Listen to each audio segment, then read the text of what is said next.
Is this who we are? Is this who we want to be? Is this who we want to pass on to our children and our grandchildren? Fear, anger, finger pointing?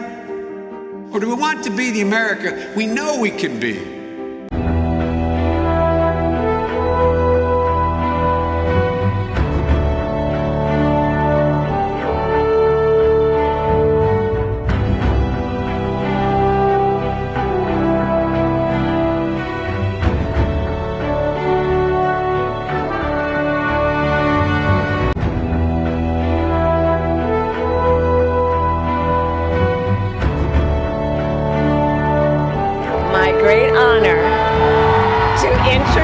waxaa sharaf weyn ii ah inaan idiin soo gudbiyo madaxweynaha la doortay ee dalka Mareykanka Joe Biden. The people of this nation have spoken. Shacbiga qarankan waa uu hadlay waxa ayna siiyeen guul muuqata guul noo ah annaga oo shacabkii ah waxa aan ku guulaysanay codadkii doorasho ee ugu badnaa abid ee uu helo madaxweyne taariikhda qaranka 47 milyan.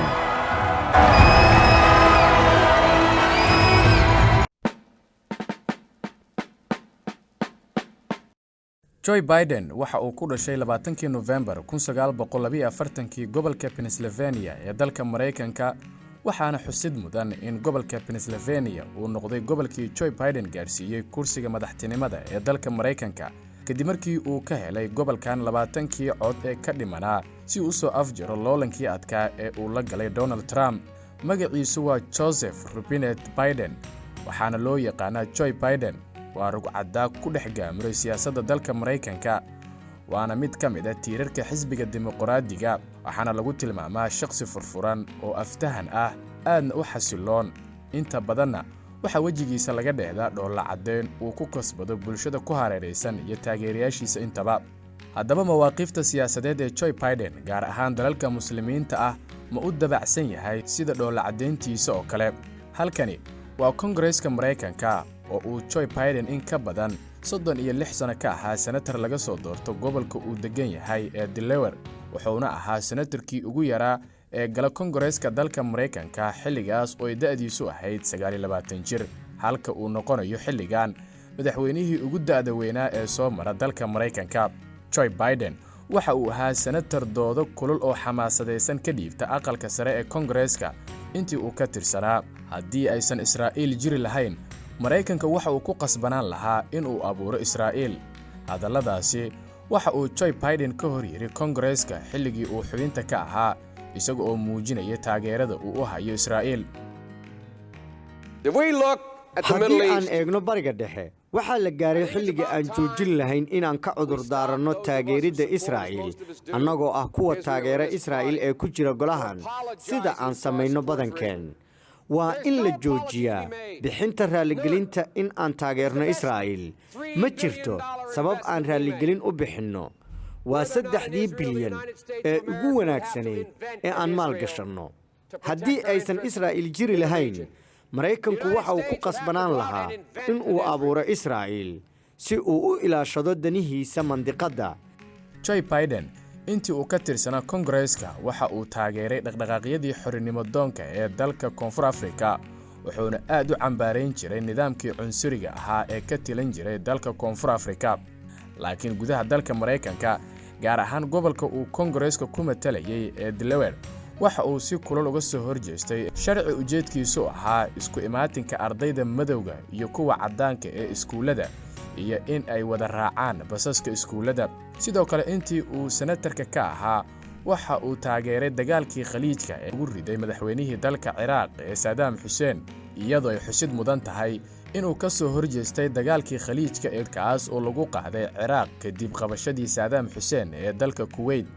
sidoo kale Joe Biden waxa uu taageeray weerarkii lagu riday xukuumaddii Taliban ee dalka Afghanistan halka uu taageeray in Mareykanka uu farageliyo weeraradii xasuuqa ahaa ee lagu laayay muslimiinta faraha badneed ee ka dhacay dalka Bosnia. Joe Biden oo ku caan baxay mawaaqiftaasi kala duwan iyo siyaasadeedkiisa iska soo horjeeday waxaa 2009kii uu u doortay madaxweyne Obama inuu noqdo madaxweyne ku-xigeenkiisa. 27 jirkan waxa uu dhaleecayn weyn kala kulmaa dumarka uu la kulmo iyagoo ku eedeeya in uu kula kaco dhunkasho aan loo meel dayin iyo in uu jirkooda u taabto uguna dhego qaab aan habboonayn waxaana arrintaasi marar badan laga arkay shaashadaha warbaahinta laakiin xilligii ololaha doorashadiisa waxa uu ballan qaaday inuusan haweeney dambe taaban doonin ogolaansho la'aan nolosha qoyska ee Joe Biden haddii aan eegno waxay ahayd mid murugo badan leh aadna u xanuun badan markii ugu horeysay ee Joe Biden loo doortay senator sanadkii 1972 maalmo kadib waxaa shil gaari ku geeriyooday xaaskii koowaad ee Joe Biden iyo inantiisii yareed waxaana shilkaasi ka badbaaday oo uu dhaawac ka soo gaaray labadiisa wiil ee Beau Biden iyo Hunter Biden waxaana uu marar badan ka sheekeeyay raadkii ay ku reebtay noloshiisii dhacdadaasi laakiin 3 sano kadib shilkaasi waxa uu guursaday Jill Tracy oo xilligan noqonaysa marwada koowaad ee qaranka Mareykanka sanadkii 2010 waxa cudurka kansarka maskaxda u geeriyooday wiilkiisii curadka ahaa ee Beau kaasi oo aad u jeclaa Joe Biden dhacdadaasi oo ku noqotay mid aan ka soo kabsi lahayn waxaana uu u dhaqmaa Joe Biden mararka qaar sidii inuu nool yahay inankiisii geeriyooday qoyska Joe Biden ee xilligan la nool waxa ay ka kooban yihiin xaaskiisa iyo inantooda yar ee Ashley Biden iyo wiilkiisa weyn ee Hunter Biden iyo 4 gabdhood oo uu awoowo u yahay waxaana uu ku tilmaamaa 4 gabdhood inay yihiin farxadiisa nolosha Joe Biden 8 sano oo uu soo ahaa madaxweyne ku-xigeen aamusan xilligii Obama waxa bilihii tagay ay olole aan hore loo arag isaga hor yimaadeen madaxweyne Donald Trump oo ugu dambeyntii uu kaga guuleystay tartankii doorashada siyaasadaha Joe Biden inta badan waxay isaga eg yihiin madaxweynihii ee uu ku-xigeenka u ahaa ee Barack Obama oo ay yihiin saaxiibo aad isugu dhow dhanka gudaha dalka Mareykanka waxa uu madaxweyne ku-xigeen u doortay Kamala Harris oo ah haweeney asalkeedu yahay madow si la mid ah xilligii Obama oo ahaa madaxweyne madow ah halka Joe Biden uu ahaa madaxweyne ku-xigeen ka soo jeeda aqlabiyadda caddaanka sidoo kale Joe Biden waxa uu sheegay in uu soo celin doono dhammaan siyaasadihii iyo sharciyadii la meelmariyay xilligii Obama ee uu laalay madaxweyne Trump waxaana ugu horeeyay ajendaha Joe Biden ee gudaha dalkiisa la tacaalidda iyo ka hortagga cudurka faafa ee COVID-19 oo nafaf badan ee ku galaaftay dalka Mareykanka dhanka arrimaha dibadda waxa uu Joe Biden si kulul u beegsaday madaxweynaha ee dunida islaamka ugu saameynta badan ee Recep Tayyip Erdogan isagoo ku tilmaamay inuu yahay diktaateri ay tahay in xukunka Turkiga laga tuuro loona maro arrintaas iyada oo la taageerayo mucaaradka madaxweyne Erdogan ee dalka Turkiga balse waxa arrintaasi si weyn uga hor yimid muxaafidka iyo mucaaradka dalka Turkiga